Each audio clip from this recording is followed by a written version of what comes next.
क्या इंडिया ने फेंटा लगाया है, क्या इंडिया ने कंप्रिहेंसिवली ये जीता है, लेकिन India hats off to you man, you have done a wonderful job. तो India became a very formidable bowling attack and as a batting unit, और फील्डिंग तो अच्छी करते ही करते हैं। इस वक्त क्रिकेट का मजा सिर्फ भारत ले रहे हैं, बाकी सिर्फ खेल रहे हैं। भारत की शानदार फतह और रिकॉर्ड साज फतह, स्ट्रेट सीरीज विन, बहुत बड़ी एक फतह है। इसलिए कि मेरे हिसाब से टेस्ट क्रिकेट आप तभी जीतते हैं जब आप 20 विकेट्स लेने के काबिल हो जाते हैं, और भारत इस वक्त दुनिया की बेस्ट बॉलिंग अटैक है, इसलिए कि सारे बेसिस कवर करें, स्पिन में भी, पेस में भी, बिहाइंड द स्टंप्स भी, फील्डिंग भी शानदार, जानदार परफॉर्मेंस। क्या कहने। तो अब इतना इमेंस प्रेशर डाल दिया है, इतना इमेंस प्रेशर बांग्लादेश पे कि उनके होशो हवास उड़ गए, उनके होशो हवास उड़ा दिए हैं इस तरह की बैटिंग के, और अब इस प्रेशर में से निकलेगी नहीं है बांग्लादेश। और अब ये इंडिया का ही मैच है, और इंडिया ही इसको बिल्कुल जबड़े में हाथ डाल के निकालना मैच को, इसको कहते हैं। टेक्निकली तो आप देखें ना, 2 दिन के अंदर खत्म हो गया। इंडिया वर्सेस बांग्लादेश का मुकाबला नहीं है, ये इंडिया वर्सेस टाइम का मुकाबला है।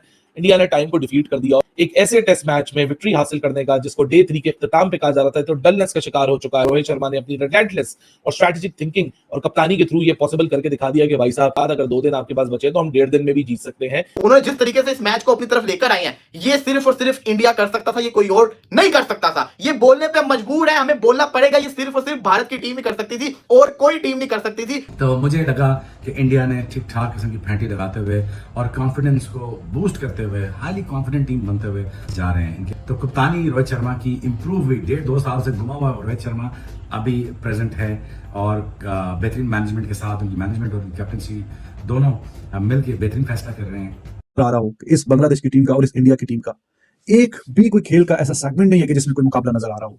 हर डिपार्टमेंट ऑफ खेल में बहुत ही आगे हैं, गैप भी बहुत ही ज्यादा। India has absolutely wrecked havoc on Bangladesh.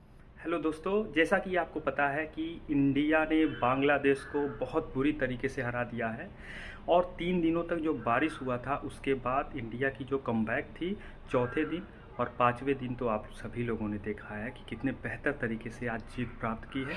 तो सबसे पहले इंडियन टेस्ट क्रिकेट टीम और BCCI को बहुत बहुत धन्यवाद। पाक मीडिया में खलबली मची हुई है, देखिए ये लोग क्या से क्या बोलते जा रहे हैं। तो क्रिकेट का मजा सिर्फ भारत ले रहे हैं, बाकी सिर्फ खेल रहे हैं। आप उनकी बॉलिंग उठा के देखिए, उनकी बैटिंग उठा के देखिए। अब तो फील्डिंग भी उनके ऐसे है कि लोग मिसाल देने लगे हैं कि भाई इनके तो बॉलर्स भी अच्छे कैचेस पकड़ते हैं। और ये T20 वनडे टेस्ट हर फॉर्मेट के अंदर दुनिया के हर टीम के खिलाफ, दुनिया के हर कोने में जाकर ये टीम इंडिया प्रूव कर रही है। सब कहते थे कि ये घर में बहुत अच्छा खेलते हैं, मगर अब तो ये हुआ कि ये घर के बाहर भी अच्छा खेलने लगे, और घर के अंदर कैसा खेलना है ये सबको भारत से सीखना होगा। और शायद हमें तो बहुत ज़्यादा सीखना होगा, क्योंकि हम लगातार अपने घर के अंदर हार रहे हैं। 2 बरस हो चुके हैं हम जीते ही नहीं हैं, 2 बरस हो चुके हैं, और भारत को बरसों हो गए अपने घर में कभी हारे हुए को। और अब खेल किनसे रहे हैं? उस टीम के खिलाफ जो आपको कद में शायद छोटी नजर आती है, मगर उसके बारे में ये कहा जाता है कि स्पिनर्स बहुत अच्छा खेलती है। ज्यादा जब चौथा दिन खत्म हुआ कानपुर का, मैंने बोला था कि स्पिनर्स की हुक्मरानी रही चौथे दिन में। 18 विकेटें गिरी, जिसमें से 12 स्पिनर्स ने ली थी। और साफ है कि 5वां दिन स्पिनर्स का होगा, और भारत के स्पिनर्स दुनिया के बेस्ट स्पिनर हैं, और बांग्लादेश इनके सामने टिक नहीं पाएगा। मगर मुझे भी इतने वसूख से नहीं पता था कि बांग्लादेशी बैटर्स इतनी जल्दी उनके सामने गिरेंगे। अंदाजा नहीं था मुझे था कि कम से कम कि थोड़ा सा टी सेशन तक तो लेके जाएंगे, मगर ये तो 2-3 घंटों के अंदर कहानी सारी साफ करके रख दी भारतीय बॉलर्स ने। और एक तो बात तय है, पिच बॉलिंग हो, पिच स्पिन की हो, पिच फास्ट बॉलर की हो, ये 2-4 विकेटें तो बुमराह की खाते में होती है जेब में, बाकी गिन लो आपस में किसने कितनी विकेट्स लेनी है। आप उनकी इकोनॉमी उठाएं, 1.33 की इकोनॉमी है, एक स्पिन ट्रैक के ऊपर, एशियन ट्रैक के ऊपर 1.33 के, और बाकी भी आप उठा के देखें। ऐसा बॉलर है, रन भी नहीं देता। हारिस राव से पूछा था कि आपने विकेट्स लिए मगर आप रन बहुत खाते हैं। उन्होंने बोला जब विकेट लेनी होती तो रन खाने होते हैं। ये फार्मूला गलत साबित किया है बुमराह ने। उन्होंने बोला कि जब आपने विकेट लेनी होती है तो डराना होता है, दूसरे के बल्ले को बंद रखना होता है। सौदा थोड़ी करना है कि रन लो विकेट दो, ऐसा थोड़ी करना है। आपने अच्छी बॉलिंग करके विकेट लेनी है, और वो बुमराह करके दिखाए हैं, आप अंदाजा कीजिए। और आप अश्विन की बॉलिंग देखें, चेन्नई के अंदर उन्होंने अपने बल्लेबाजी से जिताया, यहाँ पर उन्होंने अपने बॉलिंग से जिताया। एक ऐसा कॉम्बिनेशन बना हुआ है इंडिया का, ऐसा कॉम्बिनेशन बनाया। आप उनके 11 उठा के देखें, आपको सारे के सारे उसमें हीरे नजर आएंगे। तो बहरहाल Bumrah he is amazing bowler, he is a world class bowler. तो रेत की दीवार बांग्लादेश की बैटिंग ये इंडिया के सामने रेत की दीवार साबित हुई है, और बिल्कुल ऐसा ही है। इसी पहले सेशन में सारी बाकी की जो 8 विकेटें वो हासिल कर ली हैं। जडेजा वाज अमेजिंग, एक shows the strength of team India, their bowling, their batting, all department of the game में जाके उन्होंने जिस तरीके से डोमिनेट किया हुआ है। और कल के जिस तरीके से बैटिंग की है ना इंडिया ने, अब उसमें से ये निकल नहीं सकेगा बांग्लादेश। जिस तरीके से इंडिया ने 35 ओवरों में 285 इतना तेज खेलते हुए सारे जो वर्ल्ड रिकॉर्ड्स हैं वो अपने नाम किए, और अब उसके प्रेशर में ये बांग्लादेश की जो टीम है ना, ये सस्टेन नहीं कर पाएगी। लेकिन look at the bowlers, Bumrah world number 1 bowler, Ashwin और जडेजा दुनिया की सबसे बेहतरीन जोड़ी, तो उनके सामने वैसे ही आप नहीं टिक पाते। और जब आपको पता हो कि आप बिल्कुल दीवार के साथ इंडिया की बैटिंग ने आपको लगा दिया, तो फिर तो कोई चांस था भी नहीं, कोई चांस था भी नहीं। और यहाँ पे बिल्कुल भी कोई सरप्राइजिंग बात नहीं है। तो अब इतना इमेंस प्रेशर डाल दिया है, इतना इमेंस प्रेशर बांग्लादेश पे कि उनके होशो हवास उड़ गए हैं, उनके होशो हवास उड़ा दिए हैं इस तरह की बैटिंग के। और अब इस प्रेशर में से निकलेगी नहीं है बांग्लादेश। और अब ये इंडिया का ही मैच है और इंडिया ही इसको बिल्कुल जबड़े में हाथ डाल के निकालना मैच को, इसको कहते हैं। टेक्निकली तो आप देखें ना, 2 दिन के अंदर खत्म हो गया, क्योंकि पहले दिन का एक सेशन का खेल हुआ था, फिर बारिश, फिर दूसरा दिन भी बारिश की नजर, तीसरा दिन भी बारिश की नजर, कल एक दिन मैच हुआ। तो टेक्निकली एक दिन के पूरे मैच, एक दिन का जो खेल हुआ है, उसी के अंदर ही इंडिया ने स्टैंप डाल दिया, अपनी अथॉरिटी स्टैंप की और इस मैच पे भी स्टैंप लगा दी कि हाँ जी, दिस इज ओवर मैच।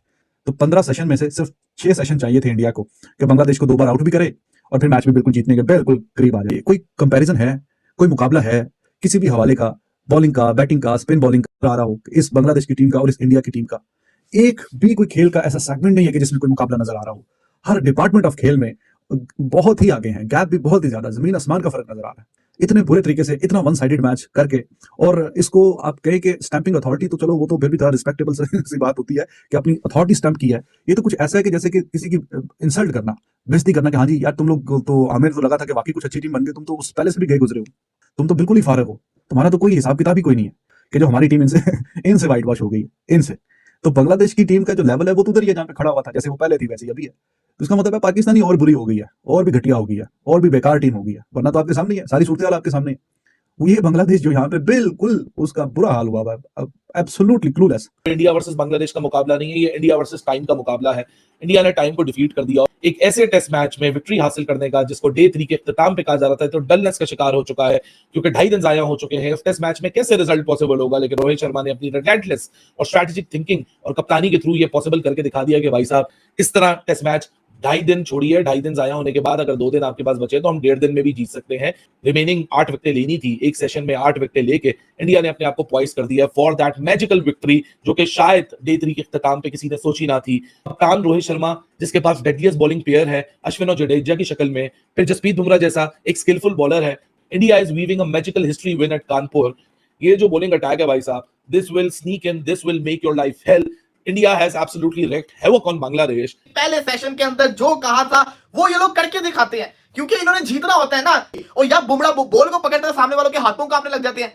देखा है, नोट किया है? इस मेहदी हसन मिराज जो बुमराह के हाथों आउट हुआ, उसके खिलाफ जिसे कहते हैं ना, वो मेहदी हसन मिराज पाकिस्तान को कैसे मार रहा था। उसने हर इनिंग्स में 50 स्कोर किया क्योंकि उसको डर नहीं था। लेकिन जैसे ही बुमराह आया, उसको डर लग गया, तो उसके पांव कांप रहे थे। बुमराह किसी के पल्ले पड़ता ही नहीं है। बुमराह अगर स्लो वन भी ऐसे फेंक देगा ना, उसका खौफ ही इतना होता है सामने वाले के ऊपर कि उसके डर के मारे उसको हिट कर ही नहीं पाता वो, और आउट हो जाता होता है। ये है बुमराह। रियल जो कहते हैं ना टेरर, किसी बॉलर का टेरर होना, वो होता है जिसको कहते हैं ना बुमराह का। दिखाया उसने, 3 विकेटें लेके गया बुमराह। ये प्रेशर था जो इंडियन बॉलर्स का खौफ था, जिसने आज बांग्लादेश को मरवाया। शाकिब को तो क्रिकेट खेलना ही भूल गई है, ये सीधा कैच दे रहा है। ये टेरर है, इंडिया का टेरर आया हुआ इनके ऊपर, साफ दिख रहा था इनके बॉलर्स का। उनको पता था कि हम नहीं जीत सकते, हम नहीं सर्वाइव कर सकते, वो आउट हो जा रहे थे। और वो हमें शो करवा रहे हैं। वो जो उन्होंने एड बनाया था ना इनके ब्रॉडकास्टर ने, कि बदला लेना, हमारा बदला लेना, इंडिया करेंगे, हम इंडिया करेंगे। याद आया वो एड जिसको कहते हैं ना, हमारी एक तरह से तौहीन थी, लेकिन उन्होंने पूरा का पूरा बदला हमारा ले लिया। ये होती है क्रिकेट, इसको कहते हैं क्रिकेट। ये जो ब्रांड ऑफ क्रिकेट खेल रहे हैं, इसको आप लफ्जों में बयान नहीं कर सकते। ये अनडिस्क्राइबेबल ब्रांड ऑफ क्रिकेट खेल रहे हैं कि आप इसको क्या नाम दोगे। ये बेसबॉल भी नहीं है। रोहित शर्मा, जिस तरीके से विराट कोहली ने इंडिया को टेस्ट के अंदर पहचान दिलवाई, रोहित शर्मा उस लेगेसी को लेके चल रहा है। और रोहित शर्मा अनकरीब इनको ट्रॉफी भी जितवा देगा, क्योंकि रोहित को पता है ट्रॉफी कैसे जीतनी है। ये टीम अब रुकने नहीं वाली है, न्यूजीलैंड का भी बुरा हाल करने वाली है, क्योंकि न्यूजीलैंड को ये छोड़ेंगे नहीं। इस टेस्ट मैच को जो उन्होंने बचाया है ना, मैं आपको लफ्जों में नहीं बयान कर सकता। ये टेस्ट मैच मेरी नजर के अंदर, क्या सबकी नजर के अंदर खत्म हो चुका हुआ था। इस टेस्ट मैच को जीतना, इन्होंने अपनी WTC के फाइनल के टिकट को कंफर्म किया है। उन्होंने जिस तरीके से इस मैच को अपनी तरफ लेकर आए हैं, ये सिर्फ और सिर्फ इंडिया कर सकता था, ये कोई और नहीं कर सकता था। ये बोलने पे मजबूर है, हमें बोलना पड़ेगा। ये सिर्फ और सिर्फ भारत की टीम ही कर सकती थी, और कोई टीम नहीं कर सकती थी। जो इन्होंने इस मैच को चेंज करके रख दिया है, कोई तस्वुर भी नहीं कर सकता। ये लोग वो काम करते होते हैं। और हमारा शान मसूद कप्तान कहता है कि मुझे एक हफ्ता, जिसको कहते हैं ना, सुकून नहीं मिला बांग्लादेश से हारने के बाद। और भाई तुम्हें अगर इतनी टेंशन होती तो तुम रिजल्ट की तरफ जाते ना, रिजल्ट ओरिएंटेड जिसको कहते हैं ना क्रिकेट खेलते। अगर नहीं होती तो जाके रोहित शर्मा की इंटर्नशिप कर लो, जाके वो आपको कप्तानी से। इस मैच का श्रेय जसप्रीत बुमराह को भी जाता है, जिन्होंने अच्छी विकेट टेकिंग बॉलिंग करते हुए विकेट दिलाया और भारत को कम लीड ही मिले। मात्र 95 रन का लीड था, जिसे बहुत आसानी से यशस्वी जायसवाल और उनके कुछ सहयोगी दौर पे जैसे विराट कोहली ने भी कुछ रनों का योगदान दिया, जैसे में यशस्वी जायसवाल ने अर्धशतकीय पारी खेलकर भारत को विजयी दिलाई है। भारत के पास 50 रनों का लीड था, लेकिन उसके बाद जो 95 रनों की लीड मिली भारत को, मीन्स जीतने के लिए 95 रन जो मिले, उसको बहुत आसानी से उन्होंने हासिल किया। आपको मेरे चैनल को सब्सक्राइब करना है, क्योंकि ऐसे ही जो भी खबरें हैं क्रिकेट से रिलेटेड या स्पोर्ट्स से रिलेटेड, वो सभी जानकारी आपको समय समय पे अपडेट की जाएगी। धन्यवाद, थैंक यू सो मच।